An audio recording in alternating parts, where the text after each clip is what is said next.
Hey hello my dear farmers. இன்னைக்கு நம்ம இந்த வீடியோவில் என்ன பார்க்க போறோம்னு கேட்டிங்கன்னா ஹனி பீ ரேரிங், அதாச்சும் தேன் வளர்ப்புக்கு முன்னாடி நீங்கள் தெரிஞ்சிக்க வேண்டிய ஒரு 5 விஷயத்தை பற்றி தான் பார்க்க போகிறோம். எல்லாமே சூப்பராக இருக்கும். வீடியோ ஸ்கிப் பண்ணாமல் பாருங்கள்.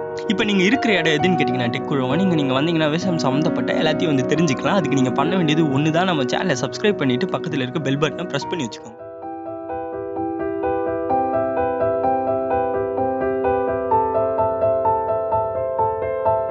நம்பர் 1, நம்ம எல்லாருக்கே தெரியும் தேன் கூட்டிலேருந்து தேன் எடுக்கலான்னு. ஆனால் அதை தவிர்த்து இன்னும் சில பொருள்லாம் எடுத்துகிட்டு தான் இருக்காங்க தேன் கூட்டிலேருந்து. அது எல்லாமே தேனை விட ரொம்ப காஸ்ட்லியாக விற்கவும் படுது.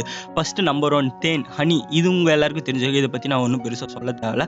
ரெண்டாவதாக என்ன எடுக்கிறாங்கன்னு பார்த்தீங்கன்னா பீ வேக்ஸ்.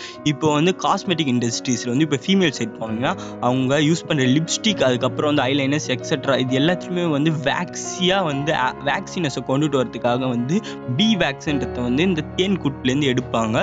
நெக்ஸ்ட் மேல் மாடல்ஸ் எல்லாமே பொமேன்ற ஒரு சப்ஸ்டன்ஸ் அவங்க தலையில அப்ளை பண்ணுவாங்க. பொமேன்னா சிம்பிளா என்ன சொல்லலாம்னா ஹேர் வேக்ஸ்ன்னு சொல்லலாம். இதை மேக் பண்ணுறதுக்கும் இந்த பீ வேக்ஸ் யூஸ் பண்ணுறாங்க. இந்த பொமேட் எதுக்கு யூஸ் பண்ணுவாங்கன்னா அவங்க அலைன் பண்ணுற அந்த ஹேர் ஸ்டைல் அப்படியே நிற்கிறதுக்கு யூஸ் பண்ணுவாங்க. அதுங்களோட ப்ரைஸ்லாம் நம்ம யூஸ் பண்ணுற ஜெல் மாரி இல்லாமல் 10,000 அப்படி கூட இருக்கும் பொமேட்ஸ். அதை மேக் பண்ணுறதுக்காக இவங்க பீ வேக்ஸ், ஹை குவாலிட்டி பீ வேக்ஸ் யூஸ் பண்ணுவாங்க. அப்போ பீ வேக்ஸோட ப்ரைஸும் கண்டிப்பாக அதிகமாக தான் இருக்கும். நெக்ஸ்ட் ராயல் ஜெல்லின்ற ஒரு சப்ஸ்டன்ஸை எடுத்துகிட்டு இருக்காங்க. இந்த ராயல் ஜெல்லியை ஆஸ்துமா அப்புறம் லிவர் டிசீஸ் இருக்க பேஷண்ட்ஸுக்குலாம் யூஸ் பண்ணிட்டு இருக்காங்க. அதுக்கடுத்து பீ வெனமை யூஸ் பண்ணிட்டு இருக்காங்க. இதில் சில மெடிசினல் ப்ராப்பர்ட்டிஸ் இருக்கா. நம்பர் 2, பீ காலனி பற்றி நம்ம பேசிக்காக பார்க்கலாம். இப்போ ஒரு காலனினா அதில் ஒரே ஒரு குயின் இருப்பாங்க, சில 100 ட்ரோன்ஸ் இருக்கும், அதுக்கடுத்து சில 1000 ஒர்க்கர் ஹனி பீஸ் இருக்கும். குயின் தான் அந்த பாப்புலேஷனை இன்க்ரீஸ் பண்ணும். அதால் மட்டும்தான் எக்லே பண்ண முடியும், அதாச்சும் முட்டை போட முடியும்.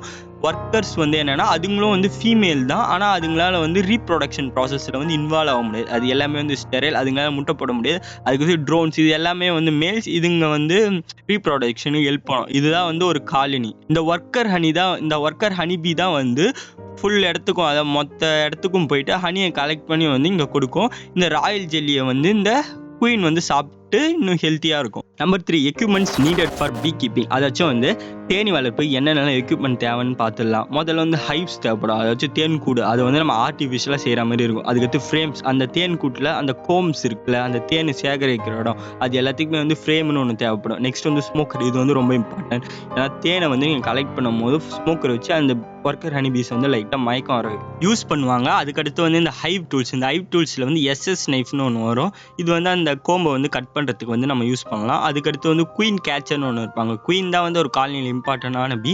அதை கேட்ச் பண்ணுறதுக்கு தனியாக ஒரு எக்யூப்மெண்ட் யூஸ் பண்ணாங்க. அதுக்கடுத்து பீ ஷூட்ஸ், நம்மள தேனி கடிக்காமல் இருக்கிறதுக்கு பீ ஷூட்ஸ் யூஸ் பண்ணுவாங்க. அதுக்கடுத்து க்ளவுஸ், அதுக்கடுத்து ஷூஸ், இதுமாரி இன்னும் நிறைய இருக்குது. நெக்ஸ்ட் என்னென்னா நீங்கள் ஹனி பீ, அதாச்சும் இந்த தேனை வளர்க்க விரும்புனீங்கன்னா கண்டிப்பாக பர்ஃபெக்டான ஒரு ட்ரைனிங் தேவைப்படும். ஏன்னா இந்த எக்யூப்மெண்ட்ஸ்லாம் ஹேண்ட்லிங்லாம் நம்ம ஈஸியாக பண்ணிட முடியாது. கண்டிப்பாக ட்ரைனிங் தேவைப்படும். இந்த ட்ரைனிங் நீங்கள் எங்கே எடுத்துக்கலாம், லோக்கல் அக்ரிகல்ச்சர் டிபார்ட்மெண்ட்லேயே போய் எடுத்துக்கலாம். கேவிகேலையும் தருவாங்க சில டைம்ஸ், நீங்கள் அங்கேயும் போய் எடுத்துக்கலாம் தான் நினைக்கிறேன். அப்புறம் கண்டிப்பாக ட்ரைனிங் தேவைப்படும். ட்ரைனிங் இல்லாமலாம் இது ஆடு மாடு வளர்க்குற மாரிலாம் இல்லை, பீ வளர்க்குறீங்க, அதனால் ட்ரைனிங் எடுத்துகிட்டு பண்ணுறது தான் best. Number 4, site selection. Site selection என்னன்னு பார்த்தீங்கன்னா இப்போ நீங்கள் எங்கே இந்த ஹனி பீயை வளர்க்க போகிறீங்கன்றது. இது நீங்கள் எது மாதிரி இடத்துல வளர்க்கணும்னா அக்ரிகல்ச்சர் ஃபீல்ட்ஸ் பக்கத்தில் தான் வளர்க்கணும். அதனால் உங்களுக்கு 2 பெனிஃபிட்ஸ் இருக்குது. முதல்ல என்னன்னு கேட்டிங்கன்னா, இந்த தேனிங்க உங்கள் ஃபீல்டு பக்கத்தில், அக்ரிகல்ச்சர் ஃபீல்டு பக்கத்தில் இருக்கிறதுனால அது உங்களுக்கு ஈஸியாக இருக்கும். போய் அந்த பூலேருந்து அந்த மகரந்த தூள்லாம் எடுத்துகிட்டு அதுங்க தேனை ஃபார்ம் பண்ணுறதுக்கு. நெக்ஸ்ட் என்னென்னா, இதை பாலினேஷன், அதாவது மகரந்த சேர்க்கை, அதுக்கு ரொம்ப ஹெல்ப் பண்ணும். நீங்கள் எது மாதிரி பிளான்ட்லாம், அது செடிலாம் இந்த தேன் வளர்க்குற இடத்துக்கு பக்கத்தில் நீங்கள் நடலாம், அல்ல வளர்க்கலாம்னா ஜிஞ்சலினா எள்ளு, அதுக்கப்புறம் சன்ஃப்ளவர்னா சூரியகாந்தி, அதுக்கடுத்து மஸ்டர்ட்னா கடுகு. நான் பேசிக்காக தான் சொல்கிறேன். அதுக்கடுத்து ஆனியன்னா உங்களுக்கே தெரியும். அப்புறம் பம்கின், ரேடிஸ், இது மாதிரி சில காய்கறிகளை நீங்கள் வளர்த்துக்கலாம். நெக்ஸ்ட் ஆடு மாடுங்களே எப்படி நோய் வருது, அதுமாரி ஹனி பீங்களுக்கும் டிசீஸ் வரும். எக்ஸாம்பிளுக்கு சொல்லலாம் அமெரிக்கன் ஃபவுல், சில டிசீஸ்லாம் வரும். இதெல்லாம் ஹனி பீங்க இறந்துடும். அதை நீங்கள் ப்ரிவென்ட் பண்ணுறதுக்கு என்ன பண்ணணும்னா, லோக்கல் அக்ரிகல்ச்சர் டிபார்ட்மெண்ட் கூட ஒரு சின்ன கான்டாக்ட் வச்சுக்கணும். இது மட்டும் இல்லாமல் சில பறவைகளால் சில பிரச்சனை இருக்குது, அதுங்க பிடிச்சி ஹனி பீ சாப்பிடும், இதனால் நிறைய லாஸஸ்லாம் வரும். ஸோ அதனால் நீங்கள் லோக்கல் அக்ரிகல்ச்சர் டிபார்ட்மெண்ட் கூட ஒரு சின்ன கான்டாக்ட் வச்சுக்கிறது வந்து நல்லது. Number 5 economics of bee keeping. Investment எவ்வளோ தெரியுமா பண்ணணும்? ஹனி பீ நீங்கள் வந்து வளர்க்கணும்னா 2,25,000 கிட்ட வந்து இன்வெஸ்ட்மெண்ட் பண்ணுற மாதிரி இருக்கும். ஆனால் நல்ல இன்வெஸ்ட்மெண்ட் தான், ஒர்த்தான இன்வெஸ்ட்மெண்ட் தான். ஏன்னா ப்ராஃபிட் வந்து நீங்கள் ஒரு சைக்கிள் ஆஃப் இந்த ஹனி பீயை வந்து வளர்த்தீங்கன்னா அவ்வளோ இன்வெஸ்ட்மெண்ட் வந்து எவ்வளோ ப்ராஃபிட் கிடைக்குதுன்னா 1,50,000 ப்ராஃபிட் மட்டுமே கிடைக்குதான். பார்த்துக்கோங்க. அப்போ 2,25,000 நீங்கள் இன்வெஸ்ட்மெண்ட் பண்ணோம். அவ்வளோ இன்வெஸ்ட் பண்ணிங்கன்னா உங்களுக்கு கிடைக்கிற ப்ராஃபிட் வந்து 1,50,000 கிட்டே இருக்கும்.